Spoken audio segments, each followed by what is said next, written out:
கர்த்தர் கொடுத்த இந்த நாளுக்காய் கர்த்தரை நான் நன்றியோடு துதிக்கிறேன், ஸ்தோத்தரிக்கிறேன். இன்றைக்கி நம்ம பொக்கிஷம் எங்கே இந்த தலைப்பில் தான் இன்றைக்கி நம்ம பார்க்க வரோம். பொக்கிஷம்னாலே நம்ம நமக்கு என்ன தேவையானது அப்படிங்கிறத சிலர் பார்த்தோம்னா, நமக்கு தேவையானதை நம்ம சேர்த்து வைக்கணும், நமக்கு சொத்து சேர்த்து வைக்கணும், வீடு சேர்த்து வைக்கணும், மற்ற பணங்கள் சேர்த்து வைக்கணும் அப்படிங்கிறதெல்லாம் நமக்கு அது தேவை அப்படிங்கிறத ஆண்டவர் சேர்த்து வைக்கிறத அவர் தப்புன்னு சொல்லலை. ஆனால் முதலிடம் ஆண்டவருக்கு தான் கொடுக்கணும். ஆண்டவர் என்ன நமக்கு நம்முடைய வாழ்க்கையில் என்ன செய்ய திட்டம் வச்சுருக்காரு, அவருடைய சித்தம் என்ன, அவருடைய வார்த்தை என்ன சொல்லுது அப்படிங்கிறத நம்ம முதலாவது தியானித்து முதலிடம் ஆண்டவர் கொடுக்கும் பொழுது ஆண்டவருக்கு என்ன செய்தோம், ஆண்டவர் நம்மளை என்ன செய்ய சொல்கிறாருங்கிற செய்கிறத முதலாவது இடத்துல வச்சு மற்ற காரியங்கள் ஆண்டவருக்கு நமக்கு எல்லாமே கற்றுத்தரக்கூடிய ஆண்டவர். அதனால் அந்த மாதிரி நம்ம கற்றுக்கொள்ளணும். அதுதான் இந்த காரியங்களில் ஆண்டவர் சொல்கிறது, அவர் ஓமையாக சொல்கிற காரியம். அதை தான் நம்ம இன்றைக்கி தியானிக்க போகிறோம். ஆண்டவர் நம்மளோட கூட பேச ஜெயிப்போம். நல்ல தகப்பனே, நமக்கு நன்றி செலுத்துகிற சுவாமி. இந்த நாட்களிலே நாங்கள் வாசிக்க போகிறோம், நாங்கள் தியானிக்க போகிற இந்த வசனங்களை எங்களுக்கு ஆசிரமமாக தந்து வண்ணத்தமாக ஜெபிக்கிறோம் சுவாமி. இந்த வசனங்கள் மூலம் எங்களுக்கு கற்றுத்தர வேண்டியதை கற்றுத்தாங்க சுவாமி. நாங்கள் எப்படி இருக்க வேண்டும், எப்படி நடக்க வேண்டும், எப்படி உங்களுக்கு அர்ப்பணிக்க வேண்டும் என்பதை அதிகமாக நீங்கள் வேதத்தில் எங்களுக்கு சொல்லி தந்திருக்கீங்க. அதன்படி நாங்கள் செயலாற்றி எங்களுடைய வாழ்க்கையில் நாங்கள் கடைப்பிடிக்கும் பொழுது எல்லாவற்றையும் நாங்கள் ஆசீர்வாதமாக இருப்பது மாத்திரமல்ல, அநேகருக்கு ஆசீர்வாதமாக இருக்க எங்களை வழிநடத்த வல்லமுள்ள தேவனாக இருக்கீங்க. அதுக்காக நன்றி செலுத்துகிற சுவாமி. இந்த வார்த்தையின் மூலம் பேசும்பொழுது நம்ம தியானிக்கும் பொழுது எங்களோட கூட பேசி ஆவியான எங்களை வழிநடத்தத்தக்கதாக நம்ம ஜெபிக்கிறோம். வசனங்கள் மூலம் அநேகர் ஆசீர்வாதத்தை பெற்றுக்கொள்ளணும். ஆண்டவரை எப்படி உமக்கு முதலிடம் கொடுக்கணும் என்பதை கற்றுக்கொள்ளத்தக்கதாய் உங்களோடு கூட நீங்கள் பேசணுமா ஜெபிக்கிறேன். கர்த்தர் பெரிய காரியங்களை செய்து வண்ணத்துக்காக நன்றி. துதிக்கான மயமெல்லாம் அம்மாக்கே செலுத்துகிறேன். இயேசு ரட்சகர் நாமத்தில் ஜெபங்களுக்கு நல்ல பிதாவே, ஆமென். இன்னைக்கு பொக்கிஷம் அப்படின்னு சொன்னோன்னா நம்ம சொல்லுவாங்க, நம்ம பொக்கிஷம் எங்கே இருக்குது, உன் பொக்கிஷம் எங்கடா இருக்குது, உன்னுடைய சிந்தனை எது, அதாவது சிந்தனையை தான் நம்ம எடுத்துக்கலாம். உன்னுடைய சிந்தனை எங்கே இருக்குது, நம்முடைய சிந்தனைகள் எங்கே இருக்குதோ அதில் தான் நம்ம செயலாற்றம் எல்லாமே ஃபுல்லாக இருக்கும். நம்ம ஒரு இடத்துக்கு போகிறோன்னு வைங்க, ஒரு இடத்துக்கு போகும்போது ஒரு பொருளை வாங்குறதுக்குன்னு நம்ம இங்கேருந்தே யோசனை பண்ணிட்டே இருந்தோம்னாக்கி மற்ற காரியங்களில் நம்ம மூளை போகவே போகாது, அதிலே தான் இருக்கும். நம்ம ஒரு வேலை செய்யணும் அப்படின்னு சொல்லி நம்ம போகிறோன்னு வைங்க, ஒரு சமையலோ மற்ற காரியங்கள் வெளியே போகணுன்னா ஏதோ ஒரு வேலை செய்யணும் அப்படிங்கும்போது இந்த இடத்த நம்ம எடுத்துட்டோம்னாக்கி சிந்தனையில் வச்சிட்டோம்னாக்கி மற்றதில் அவ்வளோ இதுதான் நம்ம செய்யணும், இன்றைக்கி செஞ்சாகணும் அப்படின்னு சொல்லி நம்ம வைப்போம் பார்த்தீங்களா. அந்த மாதிரி காரியங்களை நம்ம உலக காரியங்கள்லாம் நம்ம இருக்குது. அதை நம்ம ஆண்டவர் என்ன சொல்கிறாருன்னு பாருங்கள். ஓமையாக நமக்கு சொல்லி நமக்கு எப்படி இருக்கணும் அப்படிங்கிறத கற்றுத்தராரு. மற்ற 6வது அதிகாரத்தில் 19லேருந்து 21 வரைக்கும் நீங்கள் படிச்சுங்க. இதெல்லாம் நீங்கள் படிச்சிருந்தா வேதத்தை நிறையா படிக்கிறவங்களாக இருந்தால் இதெல்லாம் படிக்கக்கூடிய காரியங்கள் தான்.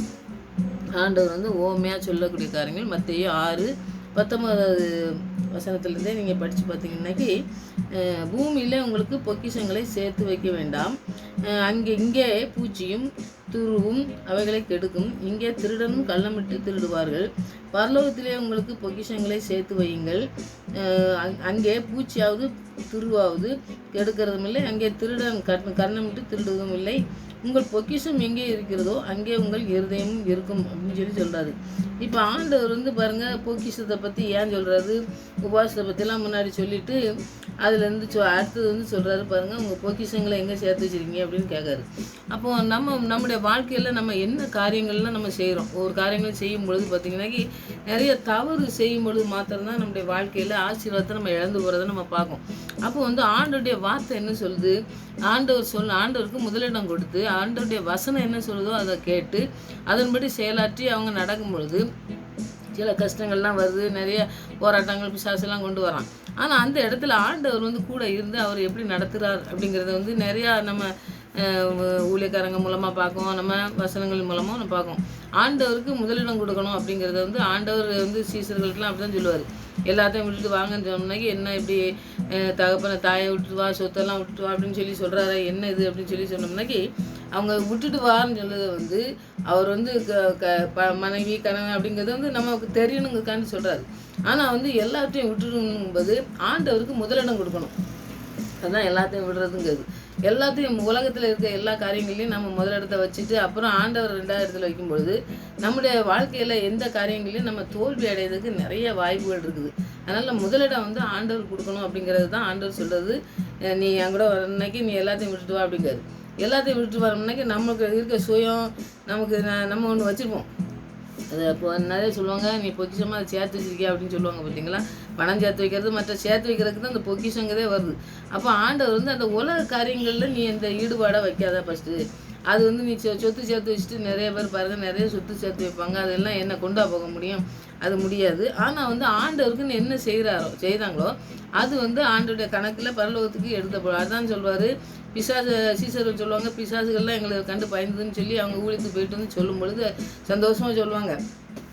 பிசாசுலாம் சாதாரணமாக யாருக்கும் பயப்படாது. ஆனால் வந்து ஆண்டவர் அனுப்புறதுனால அவங்க பிசாசு அவங்களுக்கு ஒரு சந்தோஷத்தில் வந்து ஆண்டவர் நல்லா சந்தோஷப்படுவார்னு சொல்லுவாங்க. அப்போ ஆண்டவர்னு சொல்லுவார், பிசாசு போகிறதுக்காண்டி நீ சந்தோஷப்படக்கூடாது, பரலோகத்தில் உன் பேர் எழுதப்பட்டதுக்காண்டி தான் நீ வந்து சந்தோஷப்படணும் பாரு. அப்போ அந்த இடத்துல பாருங்கள் ஆண்டவர் என்ன சொல்கிறாருன்னா, நீ உலக காரியங்களில் நீ பெரிய சந்தோஷப்படாத, பரலோகத்தில் இருக்க ஆண்டவருக்கு நீ என்ன கணக்கு, அதாவது அவர் கணக்கு எழுதியிருப்பார், இவ்வளோ செஞ்சுருக்கா என் பிள்ளை இவ்வளோ எனக்காண்டி செஞ்சுருக்கா அப்படின்னு சொல்லி அவருக்கு நம்ம என்ன செஞ்சுருக்கோமோ அவருக்கு எவ்வளோ கீழ்பிடிச்சிருக்கோமோ அதுதான் கணக்கு.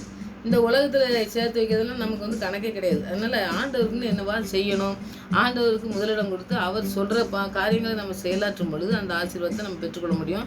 அந்த பொக்கிஷத்தை தான் ஆண்டவர் சொல்கிறார், பொக்கிஷம் எங்கேயோ உங்கள் பொக்கிஷம் எங்கேயோ அங்கே தான் நான் சொன்னேன் பார்த்தீங்களா. நம்ம எங்கே சிந்தனை இருக்குதோ அதில் தான் நம்ம பணம் சேர்க்கணும்னு சொன்னோம்னாக்கி நிறைய பேர் நம்ம பார்ப்போம், பணம் சேர்க்கணும்னு அவங்களுக்கு ஆசை வந்துச்சுன்னு வைங்க, வேறு எந்த காரியத்துலேயும் அவங்க குடும்பம் பிள்ளைங்கள்லாம் பார்க்கவே மாட்டாங்க. ஒரு காரியம் கூட நான் அந்த ஒரு புத்தகத்துலேயே இதுலேயே படித்தேன். அதில் வந்து பார்த்திங்கன்னாக்கி ஒரு டாக்டர் வந்து எப்போவுமே பாருங்கள் ஒரு ரெஸ்ட்டே இல்லாமல் ஆப்ரேஷன் பண்ணிகிட்டே இருப்பாராம்மா. ஆப்ரேஷன் பண்ணிகிட்டே இருக்க அவருக்கே வந்து ஒரு அதாவது நிறைய படித்தவராக இருக்கலாம், ஆனால் வந்து இந்த காரியங்களில் நிறைய அதில் பணம் சம்பாதிக்கணும்னு போகும்பொழுது அதே ஒரு பைத்தியம் மாதிரி ஆகி ஒரு மைண்டு இதாகிடுச்சு அப்படின்னு சொல்லி நான் படித்தேன். அப்போ அவங்களுடைய படிப்பு அவங்களுடைய சம்பாதிப்பு சம்பாதிக்க வேண்டியதான். ஆனால் வந்து அதுக்கு ஒரு அளவு இருக்குது பார்த்தீங்களா. அளவுக்கு மீறி அவங்க அந்த தூக்கத்தை கெடுத்துட்டு மற்ற இதெல்லாம் அந்த பணத்துக்கே முக்கியத்துவம் கொடுக்கும் பொழுது அவங்களுக்கு ஒரு நோய்கள் வர்றதுக்கு வாய்ப்பு இருக்குது பார்த்தீங்களா. அந்த மாதிரி நம்ம பொக்கிஷம் எங்கேயோ அங்கே தான் அவங்க இருதயம் இருக்குங்காரு. அப்போ இருதயமே பாருங்கள், இருதயம் கேடுபடுறதுன்ட்டு வேதமே நமக்கு சொல்லும் பொழுது அந்த கேடுபாடு உள்ள இருதயத்துக்குள்ளே அந்த சிந்தனைக்குள்ளே எல்லாமே வந்து பார்த்திங்கன்னா வெறும் ஒன்றுக்கும் உதவாத உலகத்தில் தான் வாழ்ந்துகிட்டு இருக்குது. அப்போது அந்த ஆண்டவருக்கு அந்த இதயத்தை கொடுக்கணும், அந்த சிந்தனைகளெல்லாம் ஆண்டவர் செயலாற்றுறதுக்கு நம்ம அர்ப்பணித்து நம்ம ஜெபிக்கிற பிள்ளைங்களாக இருக்கும் பொழுது ஆண்டவர் நம்முடைய வாழ்க்கையில் பெரிய காரியங்களை செய்கிறதுக்கு வல்லமுள்ளவர். அதனால் நம்ம இருதயமும் காத்து கொள்ளப்படணும். பொக்கிஷம் உங்கள் பொக்கிஷம் எங்கேயும் அங்கே இருதயம் இருக்குங்கிறதுல, அப்போ நம்ம இருதயத்தை வந்து காத்துக்கணும். எல்லா காவலோட இருதயத்தை காத்துக்கணும்னு சொல்கிறாருல, அந்த மாதிரி நம்ம இருதயம் வந்து ரொம்ப சுத்தமாக இருக்கணும். நம்முடைய சரீரம் முழுவதும் சுத்தமாக இருக்கணும்னாக்கி இருதயமும் சுத்தமாக இருக்கணும். ஆண்டவருக்கு எல்லாத்தையும் அர்ப்பணித்து நம்ம ஜெபிக்கும் பொழுது பாருங்கள், இந்த ஆண்டவருக்கு பிரியமான காரியங்களை செய்யணும், ஆண்டவர் சொல்கிற காரியங்களை தான் நம்ம செய்யணுங்கிறத முதலிடத்தில் வச்சு நம்ம குடும்பங்களை பிள்ளைகளெல்லாம் வைத்து ஜெபிக்கிற குடும்பத்தை பாருங்கள், ஒரு குறைவும் இல்லாமல் அவங்க ஆசீர்வாதமாக தான் இருப்பாங்க. அப்போ பரலோகத்துக்கு போகும்பொழுது அவங்களுக்கு ரொம்ப சந்தோஷமாக, சிலர் வந்து மறிக்கும் பொழுது ஒரே சவுண்டு. ஒரு மிஷினரி சொன்னாங்க, பக்கத்தில் இந்த ஜெயில் இருந்தது, அதெல்லாம் ஆயில் தொன்னை அந்த மாதிரி கொலை அதெல்லாம் பண்ணும்போது பார்த்தா ஒரே சத்தமாக இருக்கும், பார்க்குறதுக்கே நம்ம கேட்குறதுக்கே ஒரு பரிதாபமாக இருக்கும் அப்படின்னு சொல்லி. அப்போ அவங்களுக்கு வந்து மறித்து போகணுங்க ஒரு இதெல்லாம் இருக்காது. தவறு செஞ்சதுக்காண்டி அவங்கள வந்து வயசு எவ்வளோ வயசுன்னு தெரியாது, வயசானவங்களாக இருக்கலாம், வயசு கம்மியாக தவறு செஞ்சதுனால அவங்கள வந்து தூக்கில் போடும்போது அவங்க வந்து மறிக்கும் போது சந்தோஷமாலாம் மறிக்க மாட்டாங்க, அவங்க அழுதுகிட்டே தான் இது பண்ணுவாங்க. அதனால் ஆண்டவருடைய பிள்ளையாக மறித்து போகிறவங்க நிறைய பேர் நம்ம பார்க்கும் பாருங்கள். ஒரு இதெல்லாம் பார்த்தீங்கன்னாக்கி ஒரு சின்ன இது போலீஸாக இருந்தார் அவருன்னு சொல்லிட்டு ஒரு மிஷினரி கதையில் தான் நான் படித்தேன். அவங்க வந்து பாருங்கள், அவங்க அம்மா அவங்க பிள்ளைங்களாம் இல்லை, அந்த அம்மாவும் அந்த அவரும் இருந்துகிட்ருக்காங்க, ரிட்டையர்ட் ஆகிட்டாங்க. ஆனால் நம்ம மொத்தமாக வேலை பண்ணவர், இப்போ ஆண்டவருக்குன்னு ஊழியம் பண்ணவர். அதனால் அந்த ஊழியக்காரருக்கும் அவருக்கும் ரொம்ப தொடர்பு இருந்துருக்குது. ஆனால் வந்து உடம்பு நல்ல மாதிரி வயசாகி அவங்க இருந்திருக்காங்க. இந்த அம்மாவுக்கும் யாருமே இல்லை, யாருக்குமே ஒருத்தர்கிட்ட கேட்க போகணுன்னா ஒன்றும் தெரியலை, அப்படியே அழுதுகிட்டே இருந்திருக்காங்க. சாவுக்கு மாதிரி அவர் இழுத்துட்டு இருக்கும்போது ஒரு ஆள் வந்து காசு கொடுத்து இந்த அப்படி வந்து பிரதர் கொடுத்து விட சொன்னாங்க, கொண்டு போய் கொடுத்துட சொன்னாங்க அப்படின்னு சொன்னால் அதை வந்து வாங்கினோன்னா இந்த அம்மாவுக்கு என்னென்ன புரியலையாம். ஐயோ நான் இவர் மறிச்சிட்டாருன்னா நான் என்ன செய்வேன்னு தெரியல, எனக்கு கஷ்டப்பட்டு நான் இருந்தேன், அந்த டயத்தில் நீங்கள் வந்து உதவி செய்கிறதுக்கு வந்துட்டீங்க, எனக்கு ரொம்ப நல்ல நன்றி அப்படின்னு சொல்லி ஆண்டவருக்கு நன்றி சொன்னாங்களாம்.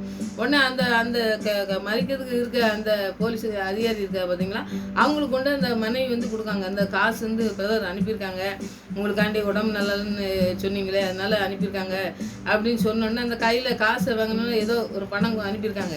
அந்த பணத்தை கொண்டு வந்தவர் நின்றுட்டு இருக்கவே அந்த அம்மா கொடுத்துருக்காங்க. கையில் வாங்கினோன்னு ஐயோ எனக்கு ஆண்டவர் உதவி செஞ்சுட்டாரா, யார் மூலமாக உதவி செஞ்சுட்டாரா, ரொம்ப தேங்க்ஸ்ன்னு சொல்லிட்டு அப்படியே மறுத்து போனாருன்னு சொல்லி நான் அதில் அவங்க கதை கிடையாதுங்க, நடந்தது சம்பவத்தை நான் படித்தேன். அதனால் இந்த மாதிரி வாழ்க்கையில் பாருங்கள், மறித்து போகும்பொழுது எவ்வளோ சந்தோஷமாக மறித்து போகிறாங்க. ஆண்டவருக்குன்னு ஊழியம் பண்ணியிருக்கோம், ஆண்டவருக்குன்னு நிறைய செஞ்சுருக்கோம்.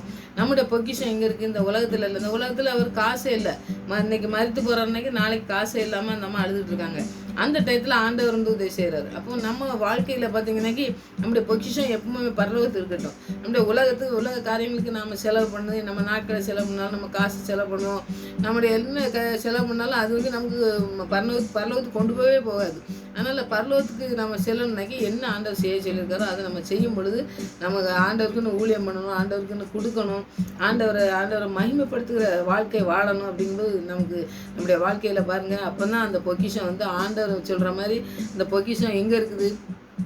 ஆண்டவருக்கு செய்யக்கூடிய காரியங்களை நம்ம செஞ்சு அவர்கிட்ட நம்ம இருக்கோம் அப்படிங்கிற அந்த காரியங்களை நம்ம செய்யணும். அந்த பணத்துக்கு முதலிடம் கொடுக்கறது வந்து நிறைய இடத்துல ஆண்டவர் சொல்லியிருக்காரு, பணத்துக்கு முதலிடம் கொடுக்கக்கூடாது.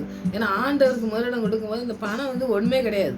பணம் சம்பாதிக்கிறதோ மற்ற பதவிகள் கிடைக்கிறதெல்லாம் ஆண்டவர் உயர்த்துக்கு பெரிய ஆண்டவராக நம்மளோட கூட இருக்காருன்னு சொல்லி நம்ம உணர்ந்துட்டோம்னாக்கி இந்த பணத்துக்கு இந்த பதவிகள்லாம் நம்ம முதலிடம் கொடுக்கவே மாட்டோம்.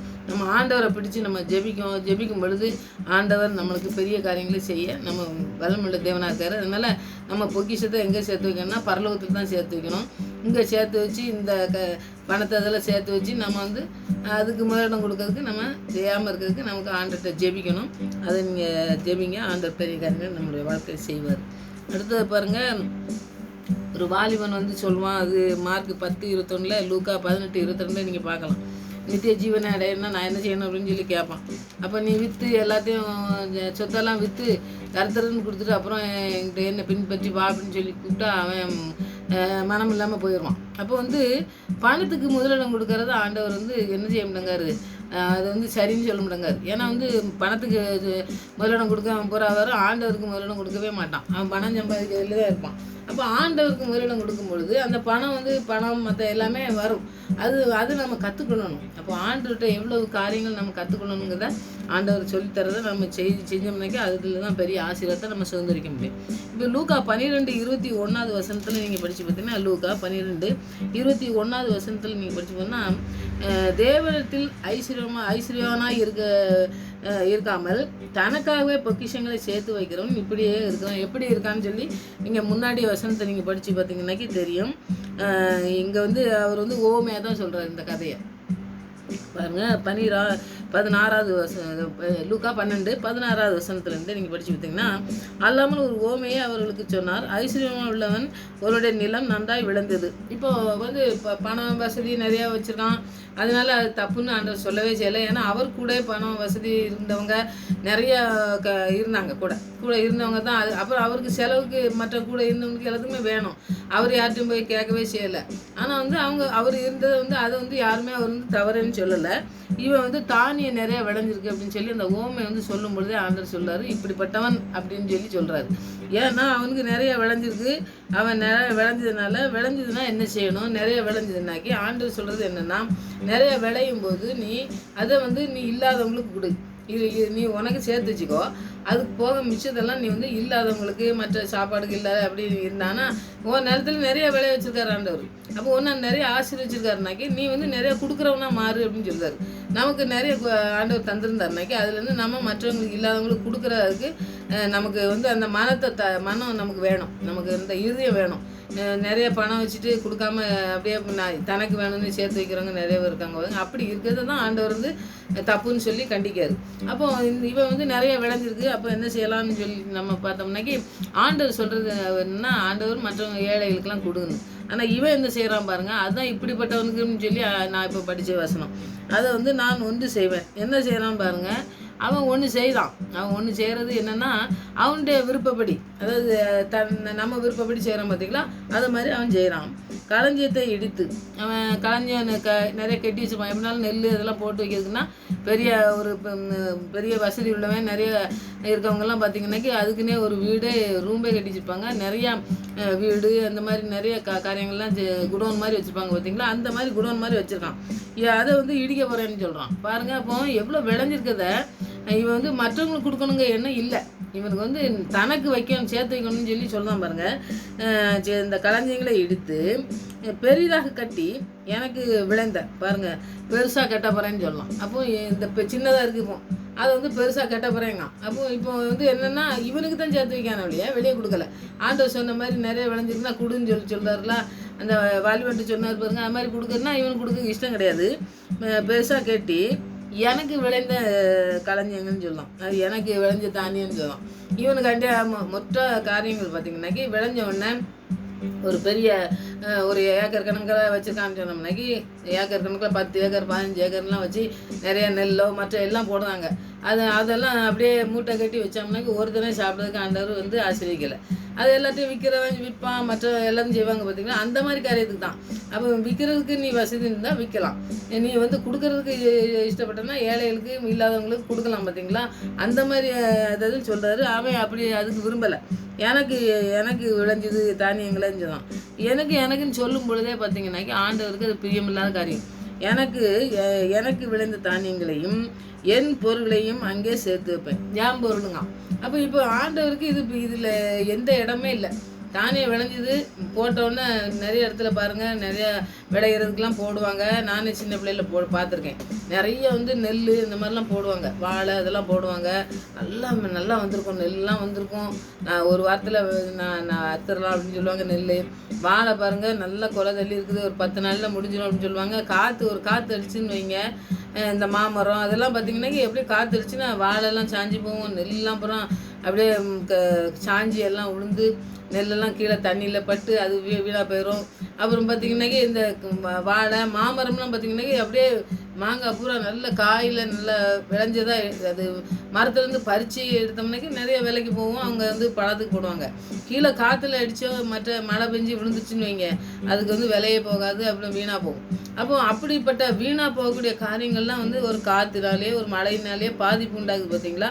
அதெல்லாம் இல்லாமல் இவனுக்கு வந்து நிறைய விளைஞ்சிருக்குது. இவன் என்ன செய்கிறான் பாருங்கள், எனக்கு விளைஞ்சது எனக்கு என் பொருள் அப்படிங்க. இவன் பொருள் கிடையாது, ஆண்டவர் ஆசீர்வதிச்சிருக்காரு. அதை நம்ம முதலாவது இதில் தியானிக்கணும்.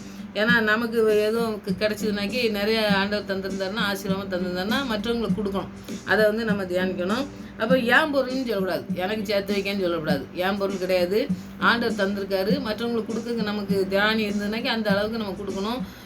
ஊழியர்களுக்கு கொடுக்கலாம், மற்ற பிள்ளைங்களுக்கு செய்யலாம். படிக்கிறதுக்கு வசதி இல்லைன்னா அந்த பிள்ளைகளுக்கு செய்யலாம். சாப்பாடுக்கு வசதி இல்லாத பிள்ளைங்களுக்கு அவங்க செய்யலாம். அந்த மாதிரி நமக்கு என்ன ஆண்டவர் நிறைய தந்திருக்காரோ அதை வந்து நம்ம இவன் விளைய வச்சுருக்கான், இவன் கொடுக்கவே மாட்டாங்க. அந்த மாதிரி நமக்கு என்ன தகுதி, நமக்கு படிக்கிறதுக்கு ஒரு வேளை நமக்கு படித்து சொல்லிக் கொடுக்குறதுக்கு நமக்கு டீச்சர்ஸ் அந்த மாதிரி இருந்தாங்கன்னாக்கி அவங்க இலவசமாக கொஞ்சம் முடியாத பிள்ளைங்களுக்கெல்லாம் கொஞ்சம் ஹெல்ப் பண்ணலாம், அவங்களுக்கு படிக்க சொல்லிக் கொடுக்கலாம். அந்த மாதிரி ஒரு ஸ்கூல் வச்சு ஒரு நடத்தலாம். அந்த மாதிரி காரியங்கள்லாம் செய்கிறதுக்கு நமக்கு வந்து அந்த ஆர்வம் இருந்து ஆண்டவர்கிட்ட நம்ம கேட்கும்பொழுது ஆண்டவர் நான் கண்டிப்பாக செய்வார். அதை நீங்கள் இந்த இடத்துல அதை தான் நம்ம செய்யணும். அதை நம்ம செய்கிறதுக்கு ஆண்டவர் நமக்கு உதவி செய்வார். பின்பு ஆத்மாவை, அடுத்தது வந்து பாருங்கள் 19வது வசனம். பின்பு ஆத்மாவே உனக்காக அநேக வருஷங்களுக்கு அநேக பொருள்கள் சேர்த்து வைக்கப்பட்டிருக்கிறது, நீ இளைப்பாரி புசித்து குடித்து பூரிப்பாயிரு என்று என் ஆத்மாவோட சொல்வேன் என்று தனக்குள்ளே சிந்தித்து சொல்லி கொண்டான். பாருங்கள், உனக்கு நிறைய சேர்த்து வச்சுக்கேன், நிறைய வருஷத்துக்கு சேர்த்து வச்சுருக்கேன். அதனால் நீ நல்லா குடித்து நல்லா இளைப்பாரி நல்லா இருந்தது. அப்போது நம்முடைய வாழ்க்கையில் வந்து இதை படிக்கும்பொழுதே பாருங்கள் நல்லா நமக்கு புரியுது. இவன் வந்து எதையுமே ஆண்டவருக்கே ஒப்பு கொடுத்து ஆண்டவர் சொன்ன காரியங்களை செய்யவே செய்யலை. இவன் பூரா இவனுக்குன்னு எனக்கு சேர்த்து வச்சுருக்கேன், எனக்கு வருஷக்கணக்கில் நான் பூரித்து இருப்பேன், நான் புசித்து குடித்து நல்லா சந்தோஷமாக இருப்பேன் அப்படின்னு சொல்லி அவனுக்குள்ளே சொல்லிக்கிட்டு இருக்கான். அவ்வளோதான், இவன் செய்யக்கூட செய்யலை. ஆண்டவர் சொல்லிக்கிட்டு இருக்கும்போதே ஆண்டவர் அடுத்த காரியங்கள் 2 வருஷத்துலையும் நீங்கள் பார்த்தீங்கன்னாக்கி ஆண்டவர் அதுக்கு பதில்னு சொல்கிறாரு. இவன் செஞ்ச காரியங்களுக்கு என்ன நடக்கும்னு சொல்லி தேவனும் அவனை நோக்கி மதிகடனேங்காரு. இப்போ வந்து உனக்கு அறிவு இருக்கா, இவ்வளோ பெரிய பணக்காரனை பார்த்து ஆண்டவர் சொல்கிற வாரியத்தை பாருங்கள். நிறைய இடிச்சு கட்டுவேன் அப்படின்னு. ஒரு இடிச்சு கட்டுறதுன்னா ஒரு சாதாரணமான ஆளாக இருக்க மாட்டான், ஒரு இன்ஜினியராக இருக்கலாம், பெரிய வசதி உள்ள ஆளாக தான் இருக்கணும். அந்த ஆளை பார்த்து ஆண்டவர் சொல்கிற ஒரே காரியம் என்னென்னா, இப்படி இருந்தவனைக்கு நம்மளையும் பார்த்து ஆண்டவர் தான் சொல்லுவார். அதனால் நம்முடைய வாழ்க்கையில் இதெல்லாம் இருந்ததுனாக்கி இதெல்லாம் தேவையில்லாத எடுத்து ஆண்டவரே உங்களுக்கு தேவை நாங்கள் என்ன செய்யணும்னு நீங்கள் வச்சுருக்கீங்களோ அதை பற்றி நாங்கள் செஞ்சு இந்த ஆசீர்வாதத்தை நாங்கள் சொந்தம் எனக்குள்ள பொருள் ஏன் சொத்து என்னுடைய இது எல்லான்ட்டு எனக்கு சேர்த்து வைக்காமல் பரலோகத்தில் இருக்க தேவனுக்கு பிரியமான காரியங்களை செய்கிறதுக்கு எனக்கு வந்து நீங்கள் உதவி செய்யுங்க ஆண்டவரேன்னு சொல்லி நம்ம ஜெபித்து அர்ப்பணித்து இந்த சிந்தனை நம்மளுடைய வாழ்க்கையில் வரக்கூடாது. ஆண்டவருடைய சிந்தனை மாத்திரம் ஆண்டவர் என்ன செய்ய சொல்லியிருக்காரோ அதை செய்யணும் அப்படிங்கிறத நம்மளுடைய சிந்தனையில் வர்றதுக்கு இந்த நாட்களில் நீங்கள் ஜெபிங்க. அடுத்தது ஆண்டவர் சொல்கிறது பாருங்கள், மதிகடனே உன் ஆத்துமா உன்னிடத்திலிருந்து இந்த ராத்திரியில் எடுத்துக்கொள்ளப்படும், அப்பொழுது நீ சேகரித்ததை யாருடையதாகும் என்றார். இன்றைக்கி நைட்டே செத்து போயிடுவா நீ அப்படிங்கிறாரு பாருங்கள். இப்படி ஆண்டவர் சொல்லுவாரா? ஏன் சொல்கிறாரு? இப்படி ஒரு மதிக்கெட்டத்தனமாக நடக்கிறதுனால எனக்குள்ளது எனக்கு சேர்த்து வைக்க இங்கே வேணால் வச்சு என்ன பண்ணேன். உலகத்தில் வந்து எப்பவுமே ஆண்டவர் வந்து என்ன செய்கிறாரு, மற்றவங்களுக்கு கொடுக்கறதுக்காண்டி தான் நிறைய வசதி உள்ளவங்களெல்லாம் உருவாக்கி ஆண்டவர் வச்சுருக்காரு. ஆனால் எத்தனை பேர் அதுக்கு உதவி செய்கிறாங்க அப்படிங்கிறது வந்து ஒரு கேள்விக்குறி தான். உலகத்தில் பார்க்க நிறைய கஷ்டங்கள்லாம் அனுபவிக்கிறவங்க நிறைய பேர் இருக்காங்க. நிறைய பேர் பாருங்கள் உதவியே செய்கிறவங்க இருக்காங்க. ஒரு இடத்துல நான் இப்போ இது பார்த்தேன் பாருங்கள், ஒரு டாக்டர் நல்லா நிறைய பார்க்குற டாக்டர் வந்து பார்த்திங்கனாக்கி ஒரு இடத்துல அந்த இடம் என்ன மறந்துச்சு. அந்த எந்த ஏழைகள் போனாங்கன்னாக்கி அவங்களுக்கு எனக்கு காசு இல்லைங்க ஐயா அப்படின்னு சொன்னோம்னா உடனே மருந்தும் கொடுத்து அவங்களுக்கு நோய்க்கும் பார்த்து எல்லாம் செய்வாராம். அவர் மறித்த உடனே பார்த்திங்கனாக்கி இப்போ நிறையா அவங்க சொந்தம் வரலன்னா பரவாயில்ல, அவர்கிட்ட பார்த்தாங்க, நோயாளியை பார்த்தாங்க பார்த்தீங்களா, அவருக்கு உதவி செஞ்சாங்க பாருங்கள். அவங்க நிறையா கூட்டம், அவ்வளோ கூட்டம் இருந்துச்சுதாம்மா. அப்போ அவர் வந்து என்ன செஞ்சார், ஆண்டவருக்கு பிரியமான காரியத்தை செஞ்சதுனால அவருக்கு நிறையா வந்து இப்போ சில இடத்துலலாம் பார்த்திங்கன்னா பண வசதி நிறையா இருக்கணும். அந்த இடத்துல நம்ம மறித்து போய் இருக்கும்போது பார்த்திங்கன்னா தனியாகவே உட்காந்துருவாங்க. அப்போ வந்து நம்ம என்ன செய்கிறோம் அப்படிங்கிறது ஆண்டவர் வந்து செயலாற்றல் சொல்லி தான் நம்ம பார்க்குறாரு. நம்ம உயிரோடு இருக்கும் பொழுது என்ன செய்கிறோம், அப்போ மறிக்கும் பொழுது நமக்கு என்ன கிடைக்கும் அப்படிங்கிறதையும் ஆண்டவர் சொல்கிறாரு. அதனால் நமக்குன்னு சேர்த்து வைக்கிறத முதல்ல தவிர்த்துட்டு மற்ற என்ன காரியங்கள் நாங்கள் செய்யணும் ஆண்டவரை, நீங்கள் என்ன சொல்கிறீங்களோ அதை நாங்கள் செய்கிறதுக்கு எங்களுக்கு உதவி செய்யுங்கன்னு சொல்லி நம்ம ஜெபிக்கணும். இந்த மனுஷனை மாதிரி நம்ம இருக்கக்கூடாதுங்கிறத முக்கியமாக நம்ம தியானிக்கணும். நம்ம பொக்கிஷம் வந்து எங்கே இருக்கணும், ஆண்டவர்கிட்ட தான் இருக்கணும். இந்த ஆண்டவர்கிட்ட சேர்த்து வைக்கிறது அங்கே பரலோகத்தில் தான் இருக்கணும். வெளியே இந்த உலகத்தில் சேர்த்து வைக்கிறது அதிகமாக இருக்க வேண்டாம். அதுக்கு முதலிடம் கொடுக்க வேண்டாம். அதுதான் ஆண்டவர் சொல்கிறது. சேர்த்து வைக்கணும்னு சொல்லலை, முதலிடம் கொடுக்கறது ஆண்டவருக்கு மாத்திரம்தான். ஆண்டவர் சொல்கிற காரியங்களுக்கு முதலிடம் கொடுக்கணும். அடுத்து பாருங்கள், இந்த ராத்திரியில் இன்னும் எடுத்துக்கொள்ளப்படும்ட்டார். அப்போ நீ சேர்த்து வைக்கிறதெல்லாம் எங்கே போவோம் அப்படின்னு சொல்லி கேட்காரு.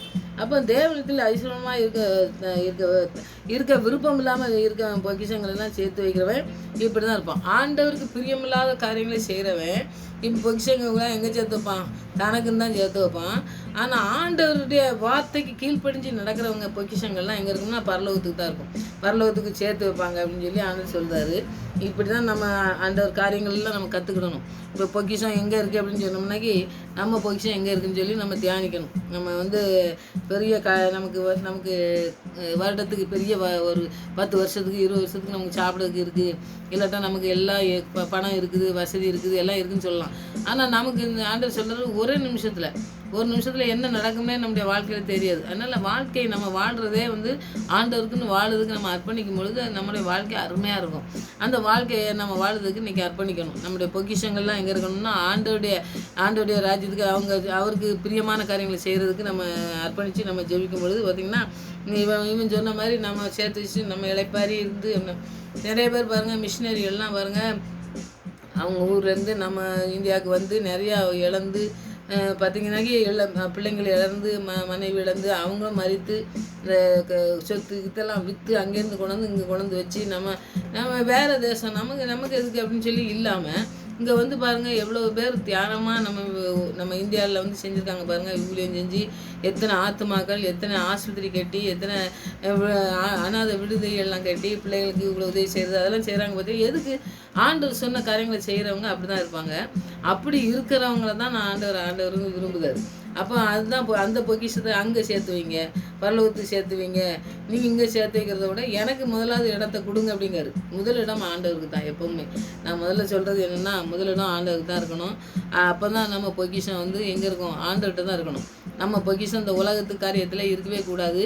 அதை வந்து முதலாவது நம்ம தவிர்க்கிறதுக்கு முதலாவது நம்ம ஒரு முயற்சி எடுக்கும் பொழுது ஆண்டவர் ஆவியானவர் நமக்கு உதவி செய்ய நம்ம ஒரு நாளும் மதிகடனே நம்மளை சொல்லக்கூடாது. நம்மளை வந்து பிள்ளையே, நம்மளை அருமையான பிள்ளைங்களே அப்படின்னு தான் கூப்பிடுவார். நம்மளை வந்து நம்மளை அணைச்சி அவர் வந்து நடத்துக்கிற தேவன். இப்போ நமக்கு ஒரு கஷ்டம் வந்துட்டுனா, நமக்கு ஒரு வேதனை வந்துட்டுனா உடனே நம்ம ஜெபிக்கும் பொழுது ஆண்டவர் நம்மளோட கூட வந்து பேசும்பொழுது பார்த்திங்கன்னாக்கி மதிகடனேன்னு ஏன் சொல்கிறாருன்னா, அந்த தவறு செய்யும்போது தான் அவனை மதிகடனேன்னு சொல்கிறாரு. ஆமாம், நாம் ஆளும்போது பாருங்கள் நம்மளை தேற்றுக்கிற தேவனாக இருக்கார். நல்லா நிறைய நேரத்தில் நம்முடைய வாழ்க்கையில் நீங்கள் கூட உங்களுடைய வாழ்க்கையில் நடந்துருக்கும். ஏன்னா நம்ம அனாதை மாதிரி நிற்போம், யாருமே இல்லாமல், நமக்கு ஆறுதலே இல்லாமல் அனாதை இருக்கும் பொழுது, நான் அனாதை ஆண்டவரே அப்படிங்கும்போது, நீ அனாதை இல்லை, நீ ஏன் பிள்ளை, நான் அனாதைன்னு நீ சொல்லாத, நான் உன்னோட இருக்கேன், நான் உன் தகப்பனாக இருக்கேன், தகப்பனும் தாயும் உன்னை கைவிட்ட பொழுதும் கூட நான் உன்னோட கூட இருந்தேனே, உன்னை அழைச்சி நான் நடத்தினேனே, உன்னை நான் கூட வச்சுக்கிட்டேனே, உன்னை நான் அரவணைச்சி நடத்தினேனே, உன்னை நான் எப்படி நான் சேர்த்துக்கிட்டேம்மா, நான் உனக்கு எத்தனை உதவி செஞ்சுருக்கேன், நான் ஆபத்து நாட்டெல்லாம் உனக்கு எத்தனை உதவி, உன்னோட கூட நான் இருக்கிறத நீ அறிஞ்சிக்கிட்டு நீ ஏன் இப்படி அழுத அப்படின்ட்டு ஆண்டவர் சொல்கிற காரியங்கள் தான் நான் நிறைய எங்களோட வாழ்க்கையிலலாம் நிறைய காரியங்கள் ஆண்டவர் செஞ்சதை நினச்சி நான் ஒரு நேரத்தில் அழுவேன். அப்படின்னு நம்மளோட வாழ்க்கையில் பாருங்கள், நமக்கு எதுவுமே இல்லை அப்படின்னு சொல்லி அழுதுகிட்டு இருக்கும்போது ஒரு வசனத்தை கொடுத்து ஆண்டவர் நம்மளை தேற்றி வழிநடத்துக்கிற தகப்பன் நம்மளோட கூட இருக்கும் பொழுது இந்த உலக காரியங்கள் நம்மளை தேற்றவே செய்யாதுங்க. நம்மளுடைய வாழ்க்கையில் எத்தனை சொந்தங்கள் இருந்தாலும் நம்மளை தேற்றி நம்மளை அரவணைச்சி நம்மளை கொண்டு போகவே மாட்டாங்க. ஆண்டவருடைய ராஜ்யத்துக்கு பங்குள்ள பிள்ளைகளாக மாறணும்னா அவருடைய வார்த்தைக்கு முதலாவது நம்முடைய வாழ்க்கையை அவருக்கு அர்ப்பணிக்கணும். நம்ம அர்ப்பணித்து நம்ம ஜெபிக்கும் பொழுது பார்த்திங்கன்னா உலக காரியங்களில் எல்லாவற்றையும் முதலாவது தேவனுடைய ராஜ்யத்தையும் அவருடைய நீதியும் தேருங்கள், அப்பொழுது எல்லாம் கொடுக்கப்படும் சொல்லியிருக்காரு. மற்ற எல்லாத்தையும் அவர் கொடுக்கறது அதிக நிச்சயம். நம்ம உலகத்துக்கு முதலாவது இடத்த கொடுத்துட்டு ஆண்டவருக்கு ரெண்டாவது இடத்த கொடுக்கறது நம்முடைய வாழ்க்கையில் எல்லாமே தோல்வியாக போயிடும். அதனால் நீங்கள் முதலாவது இடத்த ஆண்டவருக்கு கொடுங்க.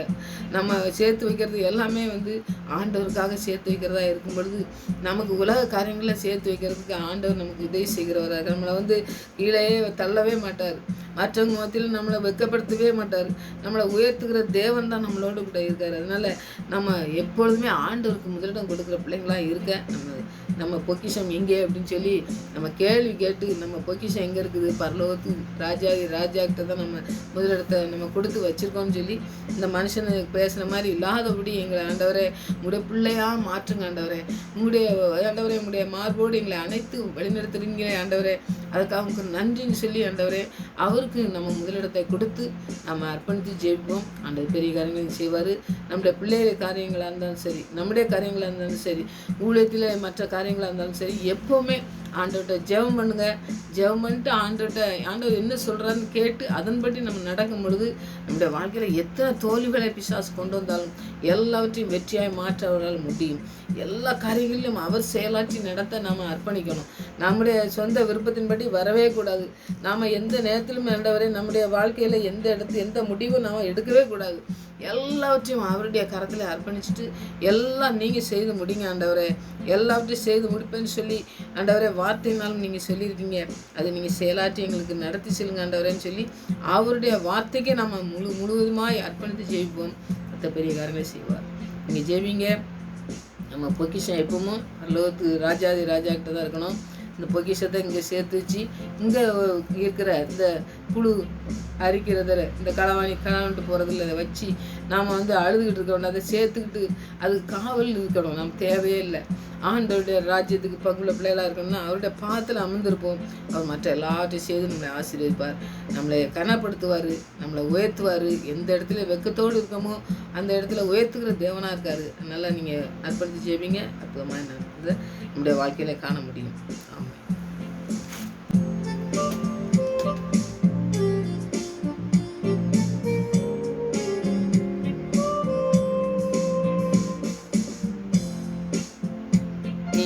நல்லவர், நீ வல்லவர், நீ சர்வ வல்லவரே.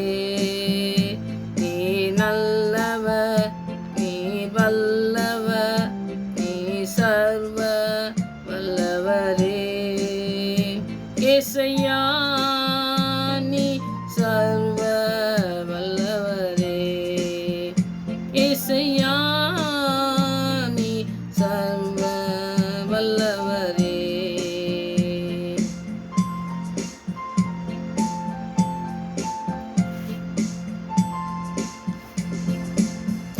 சேற்றிலிருந்து தூக்கி எடுத்து குப்பையிலிருந்து உயர்த்தி வைத்தீ. சேற்றிலிருந்து தூக்கி எடுத்து குப்பையிலிருந்து உயர்த்தி வைத்தீ. உங்க கிருபை தானையா, உங்க கிருபை தானையா. நீ நல்லவர், நீ வல்லவர், நீ சர்வ வல்லவரே. நீ நல்லவர், நீ வல்லவர், நீ சர்வ வல்லவரே. இசையா நீ சர்வ வல்லவரே. இசையா நீ சர்வ வல்லவரே.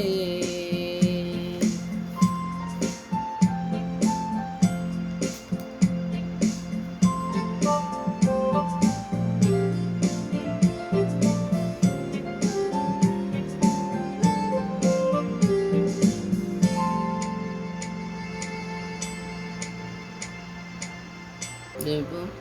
நல்ல தகப்பனே, உனக்கு நன்றி செலுத்துகிற சுவாமி. நாங்கள் இங்கே பொக்கிஷத்தை பரலோகத்து தேவனுக்கு சேர்த்து வைக்கிற பிள்ளைகளாக நாங்கள் காணப்பட கிருபை செய்யுங்க சுவாமி.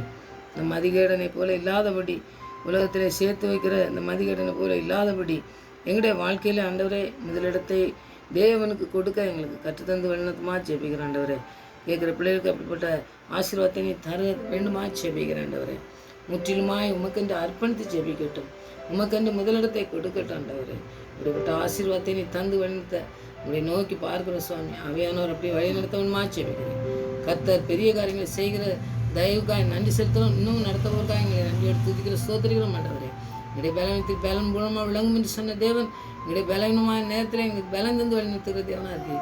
எங்களை வெக்கப்படுத்துகிற நாட்களிலே வெக்கப்படாதபடி எங்களை பாதுகாக்கிற ஒரு கரம் இருக்கிறபடியா உங்களுடைய கரத்திலே அர்ப்பணிக்கிறோம் சுவாமி. நீங்கள் அற்புதமாக எங்களை நடத்த வேண்டுமா ஜெபிக்கிறோம். எங்களுடைய வாழ்க்கையில் எல்லாவற்றையும் உங்களுடைய கரத்திலே அர்ப்பணிக்கிறோம். பிள்ளைகள் கேட்குற பிள்ளைகளும் அப்படியே அர்ப்பணிக்கும் பொழுது அவையானவர் உதவி செய்து அவர்களை உயர்த்தி வழிநடத்தவுமா ஜெபிக்கிறோம். எந்த இடத்துல வெக்கத்தோடு இருக்கிறோமோ அந்த இடத்துல உயர்த்தி ஆண்டவரே அநேகர் கொடுக்குற பிள்ளைகளாக மாற்றி வழிநடத்தமா ஜெபிக்கிறேன். துதிக்கிறேன், ஸ்தோத்திரிக்கிறேன் ஆண்டவரே. எங்களுடைய பொக்கிஷம் உம்மிடத்தில் இருக்கட்டும் ஆண்டவரே. அதை காத்துக்கொள்ள எங்களுடைய இதயத்தை நீர் பக்குவப்படுத்தி எங்களை வழிநடத்தமா ஜெபிக்கிறேன். எங்களுடைய ஜெபத்துக்கு பயன்படுத்தப்படினா நன்றி. துதிக்கான மகிமெல்லாம் அம்மக்கே செலுத்துகிற ஆண்டவரே. எப்பொழுதும் உண்மையை துதிக்க கிருபை செய்யுங்க. மறுபடியும் மாமூல் சமூகத்தில் வருமுறை எங்களை காத்து வழிநடத்தமா ஜெபிக்கிறேன். துதிக்கான மகிமெல்லாம் அம்மக்கே செலுத்துகிறேன். இயேசு ரட்சகர் நாமத்தில் ஜெபங்களுக்கு நல்ல பிதாவே, ஆமென்.